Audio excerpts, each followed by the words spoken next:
I think what's really important to acknowledge is that anything I'm talking about is me talking about an idea that I've had, that I've been able to develop because of the support of other colleagues or people from other organisations, in fact. But it probably isn't the final answer because we don't know what's going to happen at the moment. It's an ever-shifting landscape. Over the last 4 weeks, every week I have come to an idea of what it is I'm doing. Okay, I'm going to work on that, I'm going to work on this, we can focus on that, and then something shifts.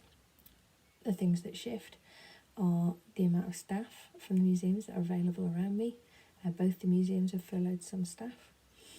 And also those community connections, those people who enable me to connect with groups who are working for other charities, for charities who work at the hospital, mental health charities.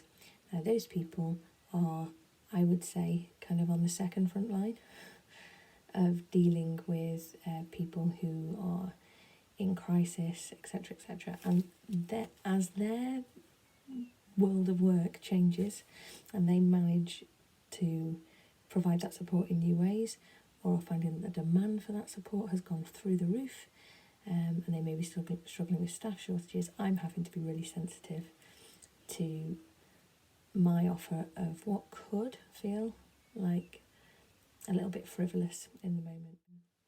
I was out for a run, out for my daily exercise earlier today, and I was trying to have a little think about what I was going to do when I sat down and did this. I tried not to plan it too much, but I think fundamentally I have been grappling with the question, when your job is about making connections between people, how on earth do you do that when the physical proximity that we're so used to, that ability to be in a room with an object and hold it, see it, touch it, when all of those things are taken away, what is a community curator or a community engagement specialist or a education officer or any of those roles that sit within our cultural sector?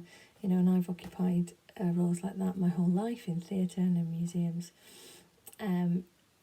What are those roles? What function can we serve? And what it boils down to for me over the last few weeks is just desperately wanting to feel that I'm doing something really genuinely useful, both for the museum and for the people that I would ordinarily work with, or just people who are really struggling. And I think probably everyone's having their moments at the moment, but there are certain people, and I have connections with certain groups of those people through my work.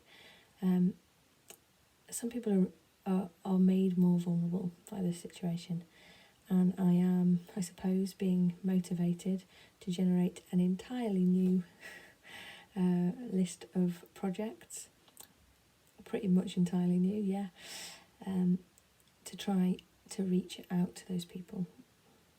So I suppose my first thought is, what can I do to stay connected to the people I already work with, to the people who were volunteering with us, attending groups with us, attending projects, who suddenly, for them, all of their social connection and their ability to be around people and for those people largely their support networks have disappeared.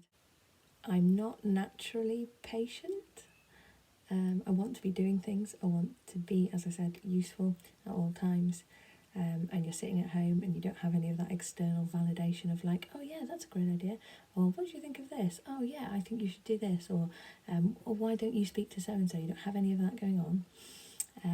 You have your scheduled Zoom catch-ups or whatever, but it's just not quite as organic. That's an annoying phrase, but you know what I mean. So yeah, I'm having to be patient, and I'm having to... Well, it's interesting, I wouldn't have thought of this when this situation started, but I'm having to listen really well, and that might be less physical listening, but like really wait for people to be able to tell me what they want and what they need.